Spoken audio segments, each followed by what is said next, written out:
What do we mean when we talk about grant corruption? We are talking about those wrongdoings committed by private or public persons that affect millions of people, generate severe offenses, undermines dignity, and implies degradation or great suffering and injuries. All of these concepts are considered in the Statute of Rome in order to define a crime against humanity. Probably one of the main objections to consider grant corruption as a crime against humanity is the issue of intention. In criminal law, in order to be liable, you have to have intention. But in some cases, some type of crimes accept indirect intention. I mean, if you are going to commit a crime and you can figure what is going to happen, even though you don't intend to do it, but you imagine it and you ratify the decision, then you can be criminally liable. And that's one of the situations that the criminal court also accepts for crimes against humanity. So it is true, as said before, that many of the corrupt, when they are stealing money or committing their actions against the state and the people, are basically acting on the intention of obtaining personal gain. They are not thinking of the harm and the injuries they are going to generate for those 140 million kids that die because of lack of water, food, or whatever.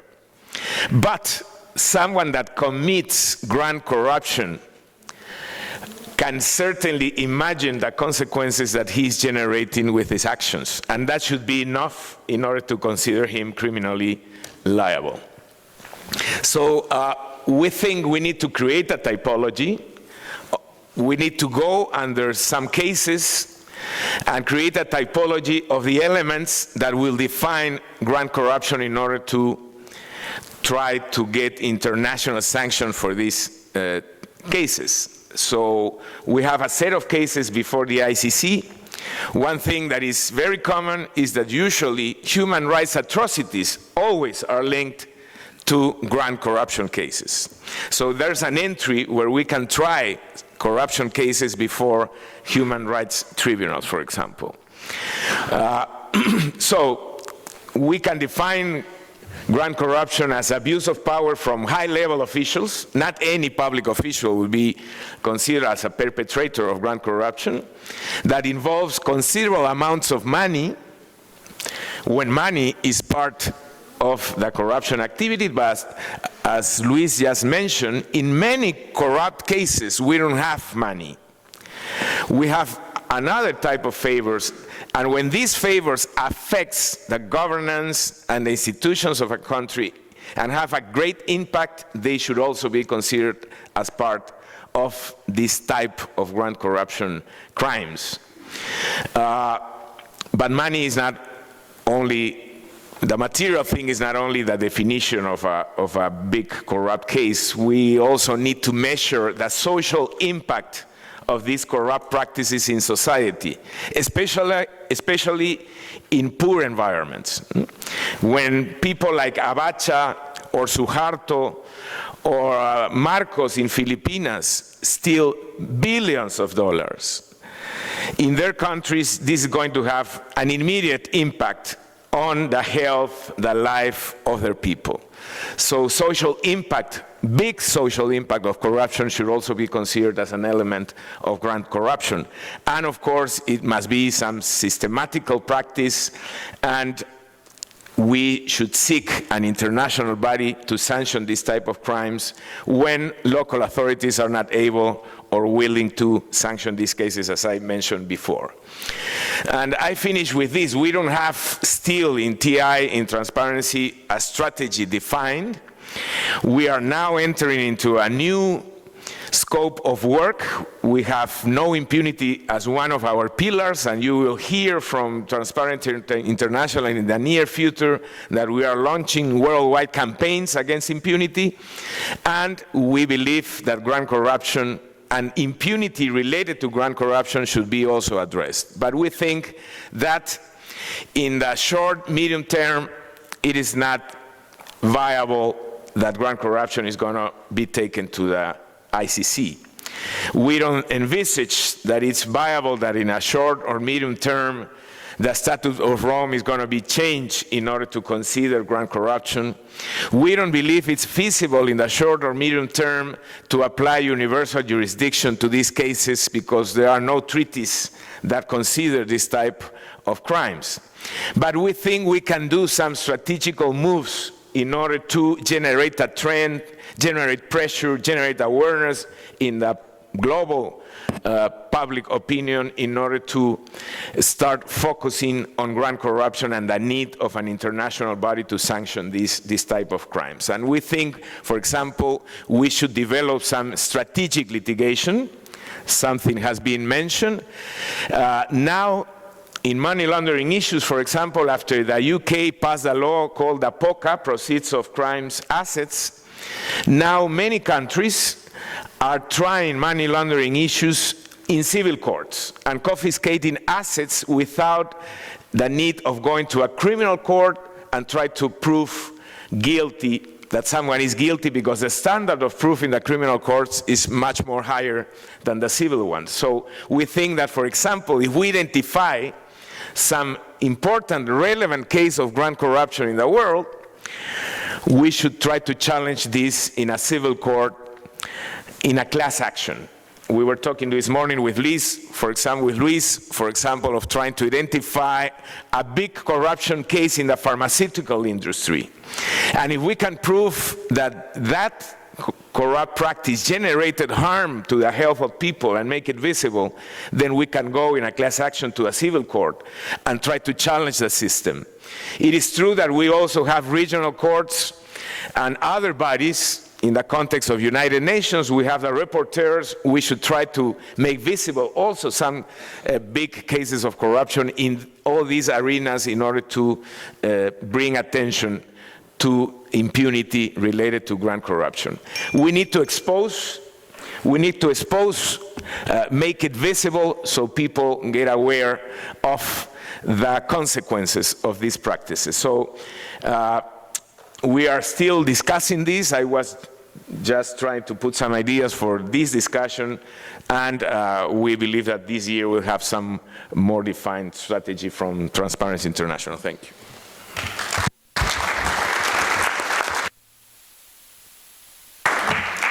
Jose, thank you very much for your input, and I'm positive that it definitely will add to the food for thought that we'll have afterwards for the questions and answer sessions. Last but not least, Jagadan, please, the floor is yours for your perspective.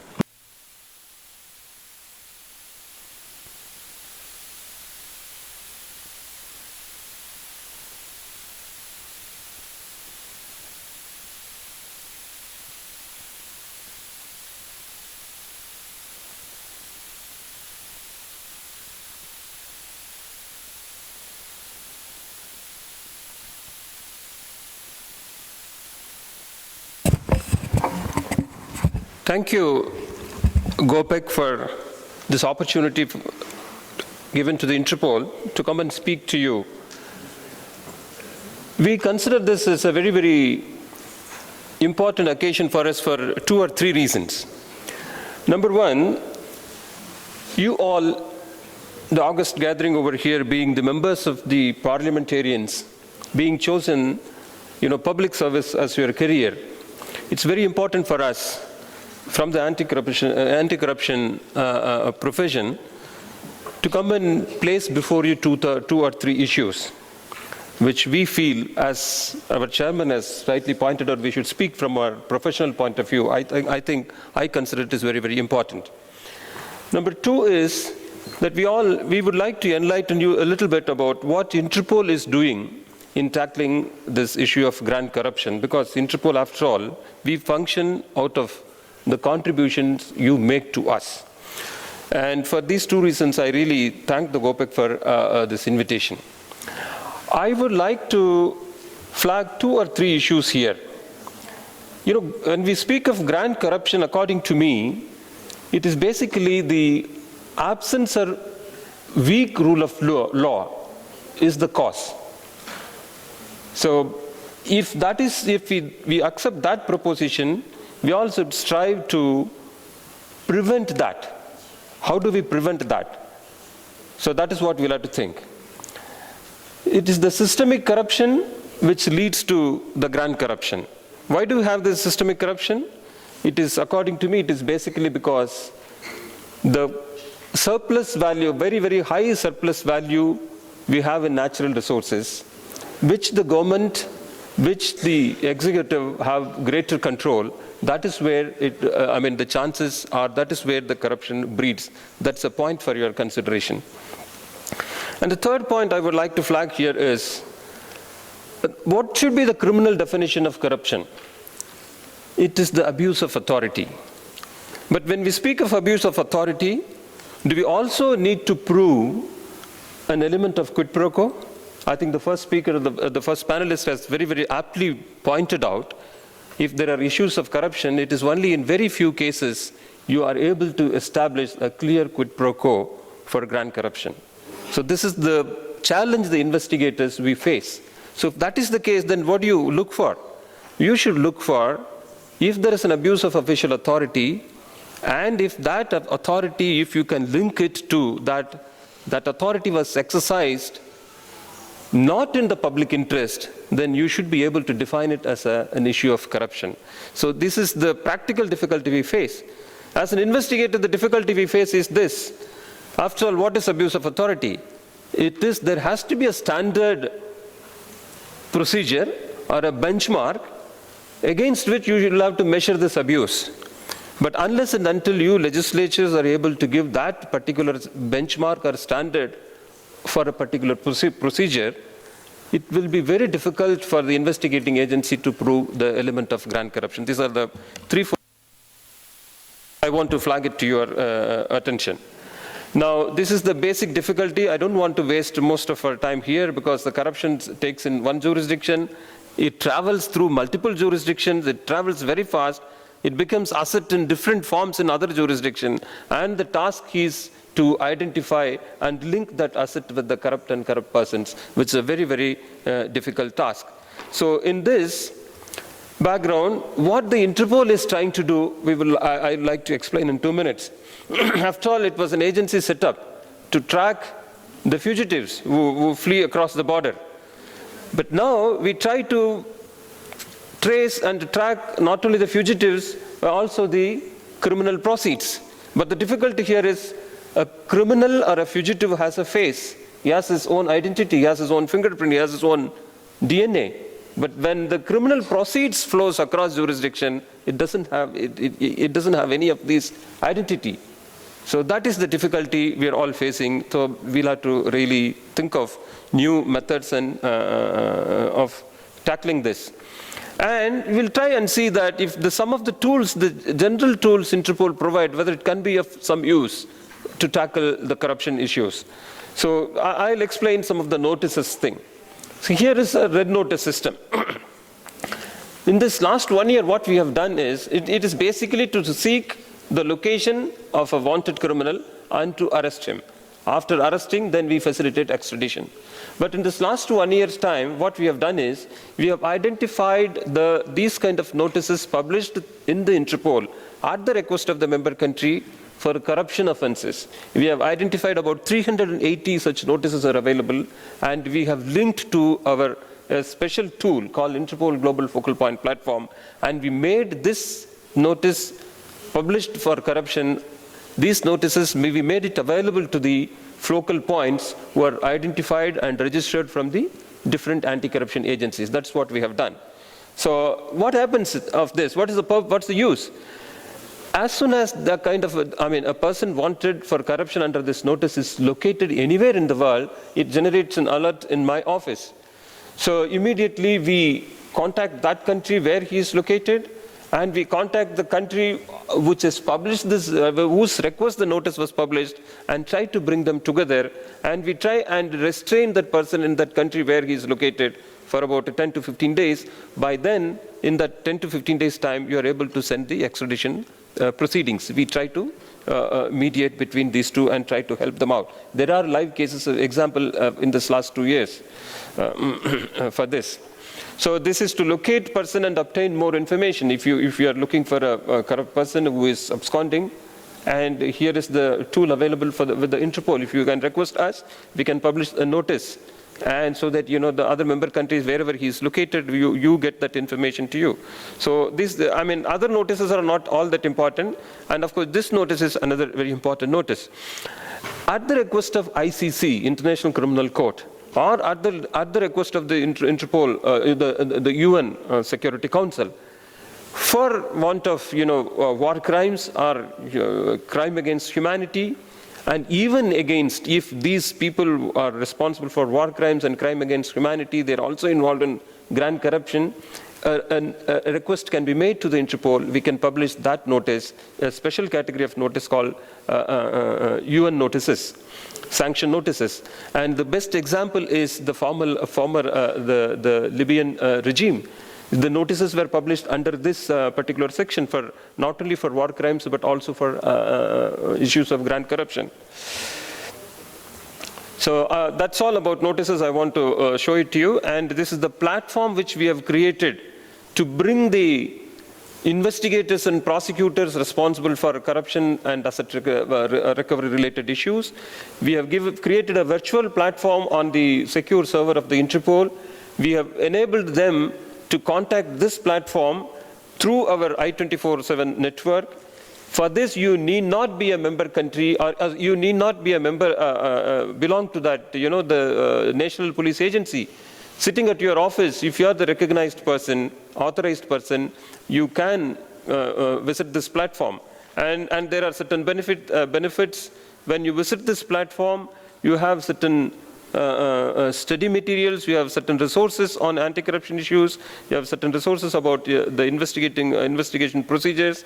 As I've told that, the notices published for corruption, they're all mirrored on this platform, so you have all the information. These are some of the tools which we made it available. So this is how once you become a member, and we give you the password and username for that, using that you can visit this platform. Once you visit this, you have, you have the contact details of other focal points, so that then you can directly establish communication either through your telephones or once again through the Interpol channels. So this is what it facilitates. It also gives information about the legislative system in that country, central authority, and all that. Whatever information it is required for an investigator, that information about that particular country is available on this platform. And you can send and receive secure emails through the Interpol channels once you are a member on this platform. And we are in the process of developing a multi-jurisdictional asset recovery database. It's a repository. It will be made available on this platform. If there are asset recovery investigations happening across about 6 countries, only those 6 investigators will be provided access to this repository, and they can put the information which will be available real time to all other investigators. And it is also capable of producing certain analytical report. So this is what we are in the process of developing. It is almost, we are 25% through. We are hoping to roll out in the next about 6 months' time. This I've already spoken about. Basically, it will help you to further improve upon your mutual legal assistance request. And once in a year, we bring all our focal points on an annual conference to discuss these issues. On whatever the cases they have, they can come on the annual platform, on the annual conference, and discuss among themselves. And we also demonstrate and make available additional knowledge, tools, and products. And here we believe, being investigators, organization representing the investigators, we believe the most fundamental thing for a successful asset recovery or tackling grand corruption is the issue of investigation, focusing on evidence. So that is what we try to do in this program. Our focus is on evidence, and the target is investigators and prosecutors. We run this program for about 5 days. It's a 5-day module, and it's a case study based program and run by the investigators. So these are the programs which we have run. Now, and other service we provide is multi-jurisdictional asset recovery coordination meetings. If you have issues among the countries, you can come to Interpol's platform, and we bring you together face to face to solve the issues over there.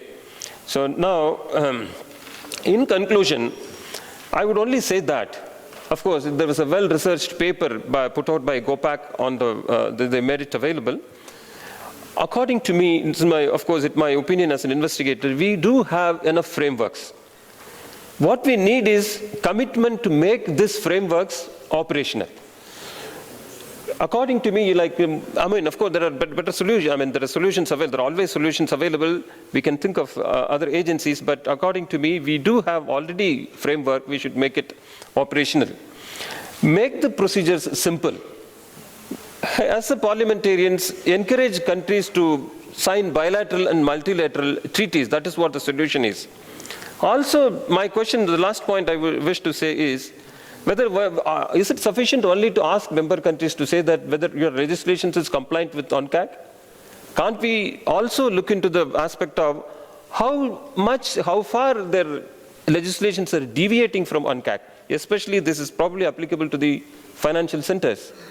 So that is my thought on this.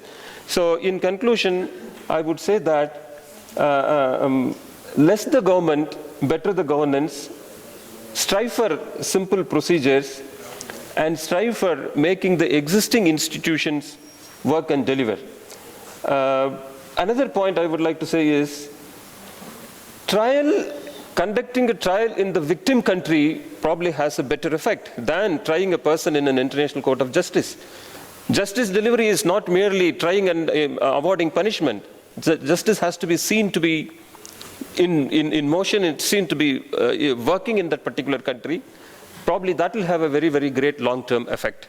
With these few words, I conclude my presentation. If there is any this thing, I can always answer the questions. Thank you very much.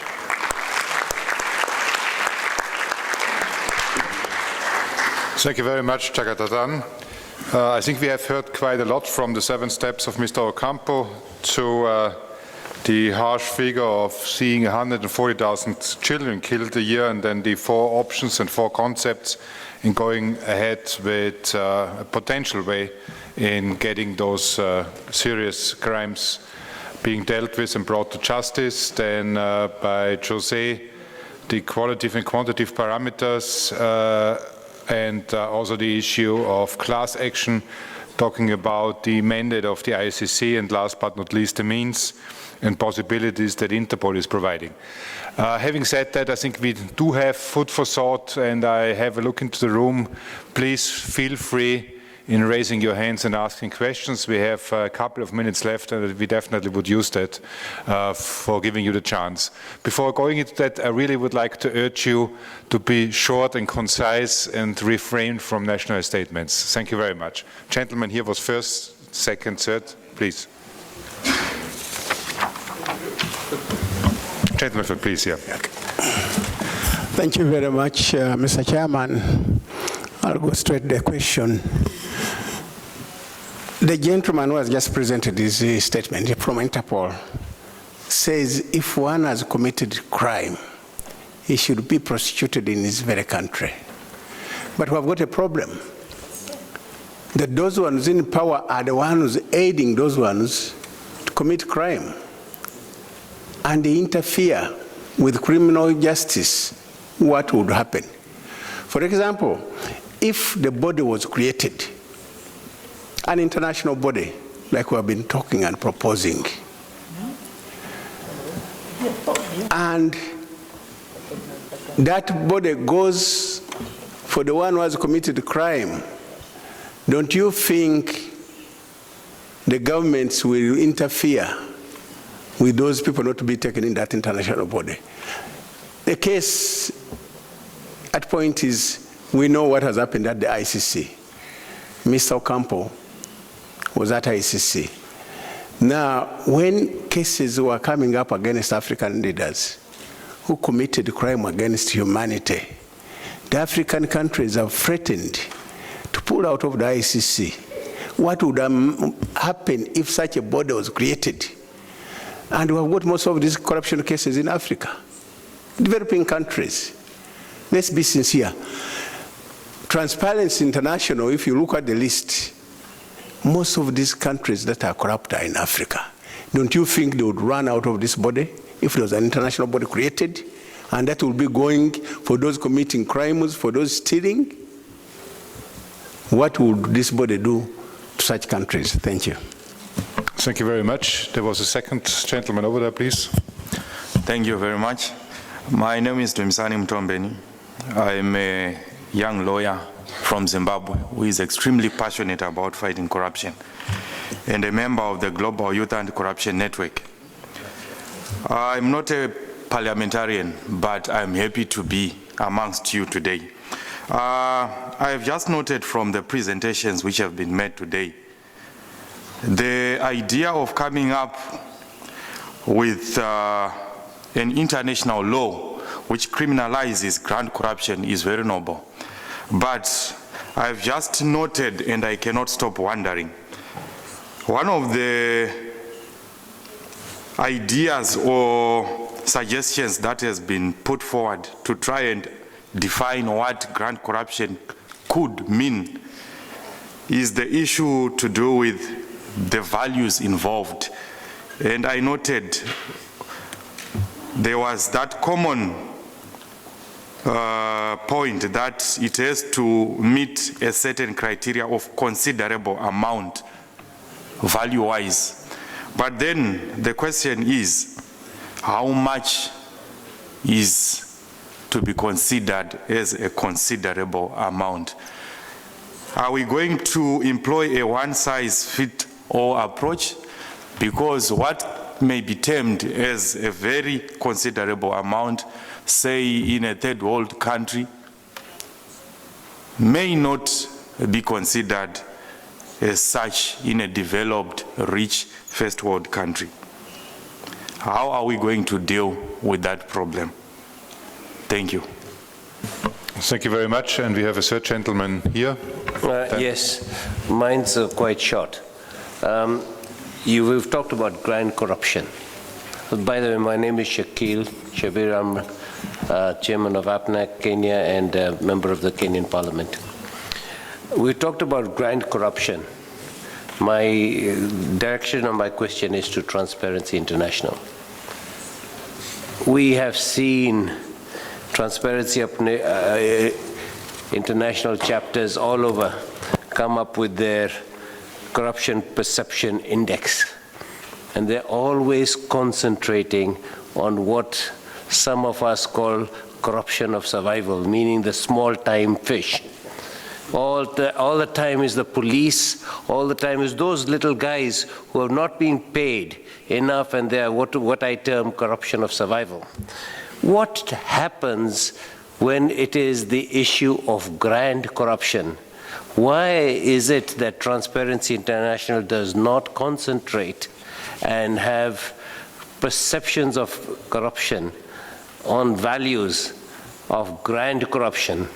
As one thing that this has actually beaten me all the time. I don't understand why you go on and keep flagging the little boys when the big ones, you leave them out.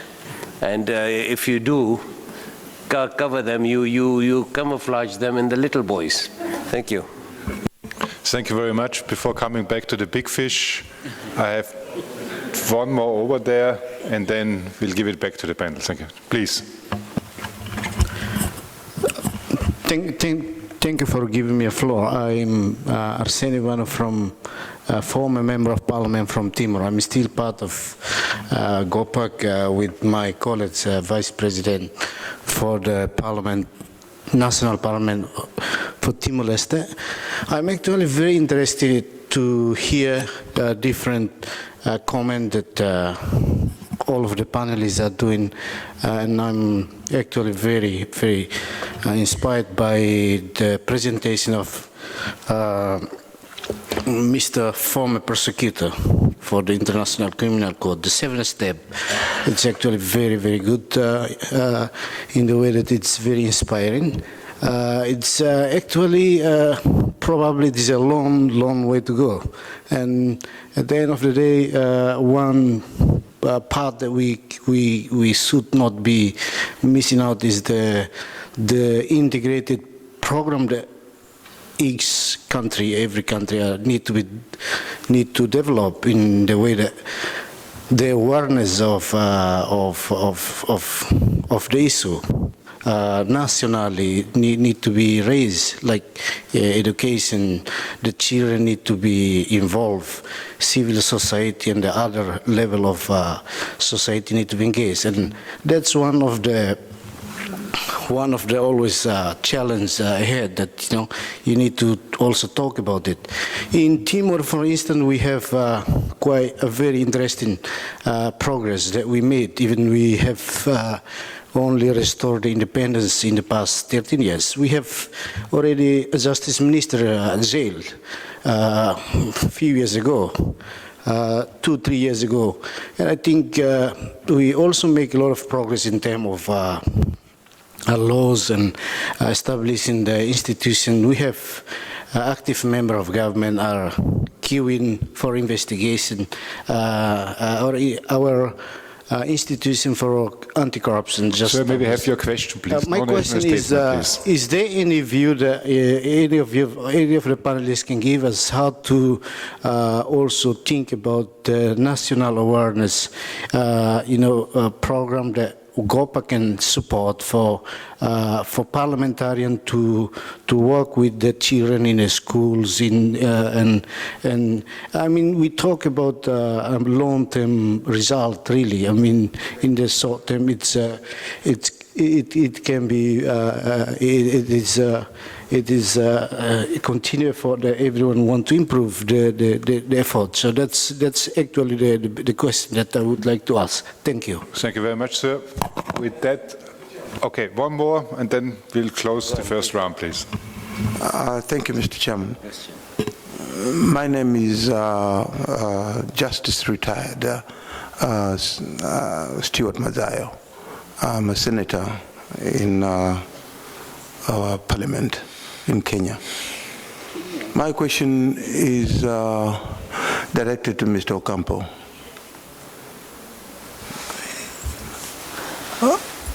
Recently, we had Parliament in Kenya, our National Assembly, where they recommended to His Excellency the President to form a tribunal to investigate the judiciary for corruption, grand corruption. And what the chief executive did was to negotiate a path between calling the Speaker of the National Assembly and the Chief Justice. Now, my question is, how do we handle such a situation where the Chief Executive has been directed by Parliament to form a tribunal, and he refuses to form a tribunal, instead calls the Speaker of the National Assembly and calls the Chief Justice, who is the accused, and tries to negotiate a path? Is that not a grand corruption? How do you deal with such a situation? Thank you.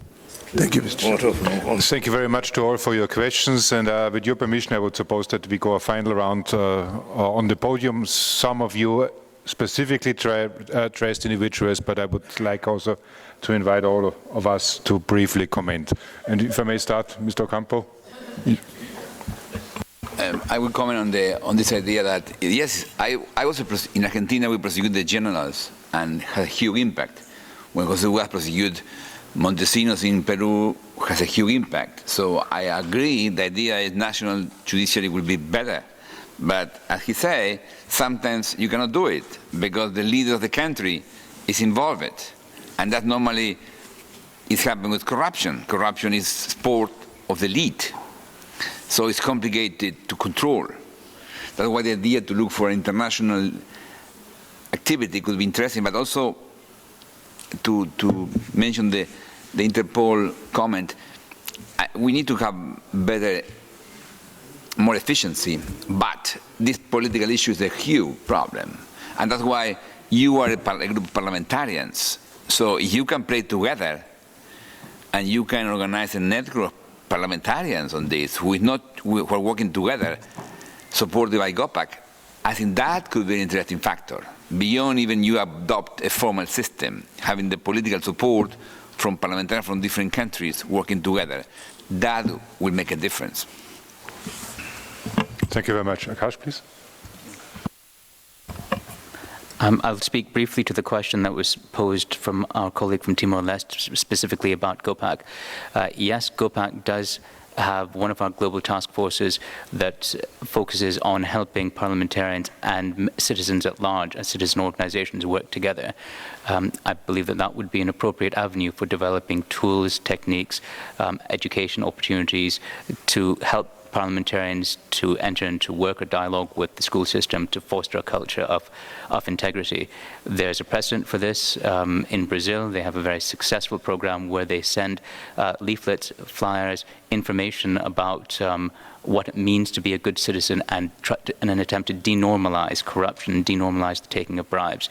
I admire it greatly. I believe very strongly in the idea that if you can persuade someone when he or she is young, then you have him or her for life.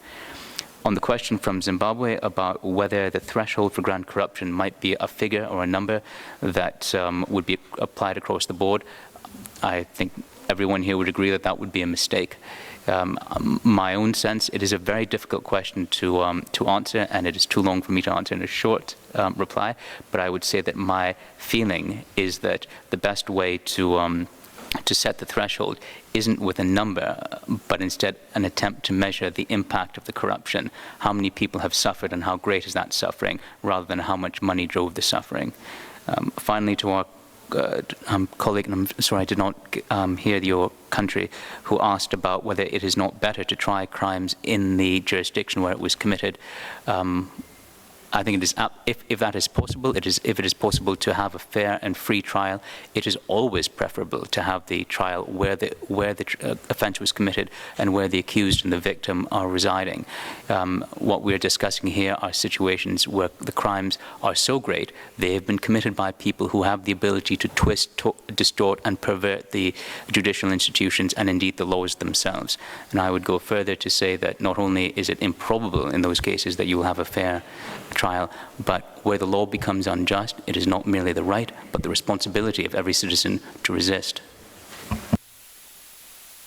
On the question of political interference, that's just one of the reasons why we believe that an international body should be in charge of prosecuting and sanctioning grand corruption, because when grand corruption occurs, there's always political interference at the local level. So we need a body, like in the case of the ICC, if the country does not cooperate, there are sanctions for the country that could be taken in the context of United Nations. So I think it's the only way to deal with this type of corruption when the perpetrators are the presidents, parliamentarians, ministries, or whatever authorities in the country. I totally agree with the threshold question. I think social impact would be a balance in order to establish where is the difference between regular corruption and grand corruption in order to address this issue. And on the CPI, the Corruption Perception Index is a survey of surveys. It's not the opinion of Transparency International. This is done professionally, making surveys to different actors in the countries. So the result is a result of what the people of that country perceives, is not what TI believes. We know that the CPI is very uncomfortable for authorities and political actors. Of course, governments never like when they appear in the CPI ranked under 5. So, but we have to deal with that. We are not there to make comfortable the people, but to expose situations. And it's amazing that a question like this comes from a parliamentarian from Kenya, when a TI guy, John Gitongo, made a mayor denounce that involved the president of Kenya, ministries, and a political party in government. This is not petty corruption, and we certainly are not on the business of trying to cover situations of grand corruption like the one Gitongo unveiled in your country.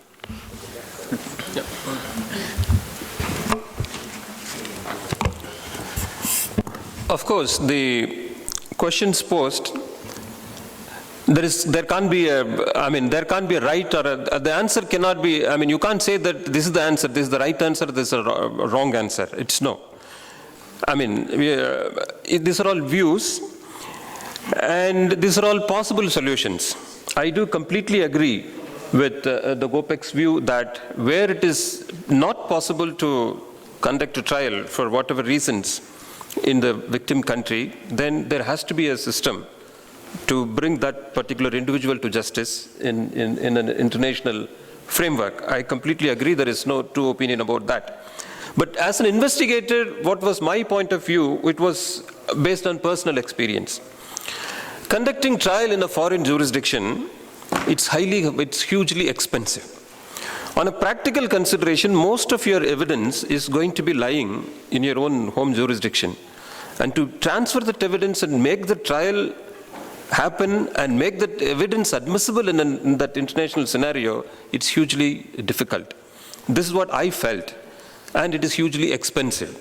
So for these considerations, I still feel that the international community's efforts should be in that direction, that it's always we should encourage trial in the victim country where the evidence is lying, where the people are the victim, where the country itself is the victim. That was a point of view.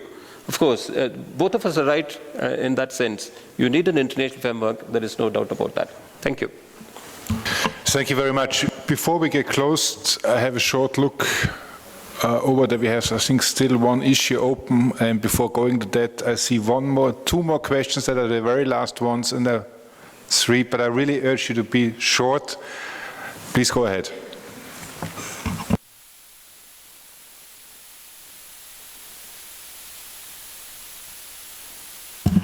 Thank you very much, Mr. Chairman. My question relates to the issue of beneficial ownership declarations. Do we require another convention that deals with that? Because what happens with the process of corruption is that they go through several banks, and a lot of people use even shelf companies to hide the proceeds. So what tool can be used to make sure that we deal with that particular aspect? Because most of the proceeds you find they are hidden behind these short companies, and also they go through several banks, but there's no obligation for the banks to make sure that they know their customers well, and also inform in some cases where these proceeds could be coming from. Thank you very much, and we have one more over there, please.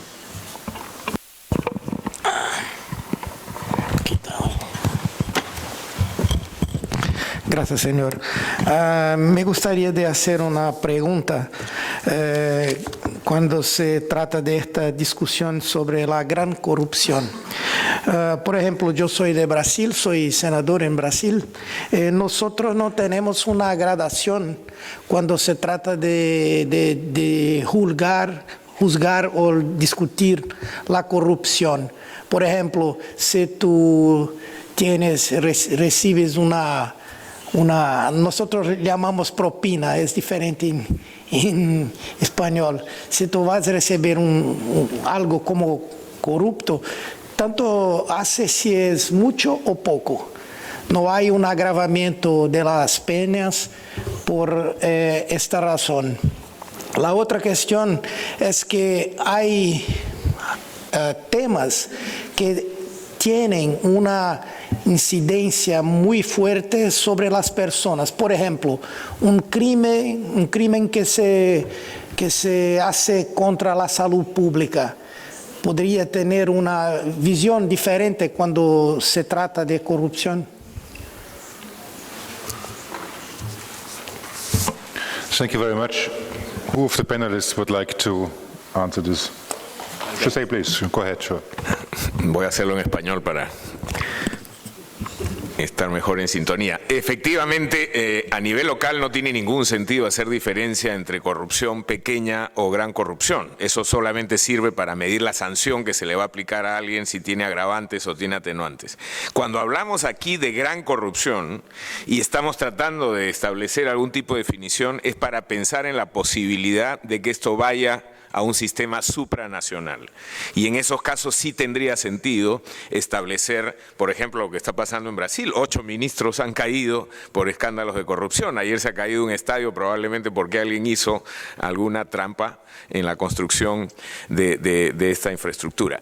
Ese tipo de cosas podrían elevarse a categoría de gran corrupción y, como usted señala, en el caso de la salud, si es un acto de corrupción que afecta al sistema de salud y tiene un impacto importante sobre la población, entonces claramente entraría en este concepto de cantidad versus impacto social para elevarlo a una categoría superior.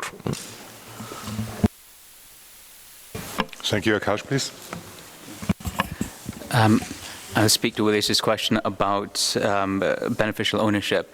Well, you've asked the question in the right room because we have with us two of our global authorities on beneficial ownership, Mary King, who's chair of our anti-money laundering global task force, and Roy Cullen, who may have beat a hasty retreat from the room.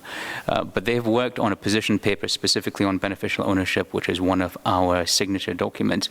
I cannot do it the justice that they would, but I will summarize it by saying it is our position that, firstly, there is an obligation and must be an enforced obligation on banks to know their customers.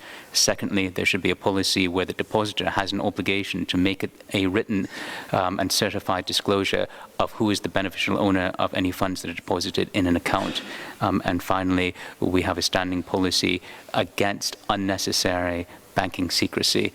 At the end of the day, our view is that while there is a reasonable expectation of privacy for all people, a reasonable expectation of privacy becomes unreasonable when it is used to shield corruption. Thank you very much. Before handing over to the Secretariat, may I invite you to give another big hand to the panelists for their input, and thank you also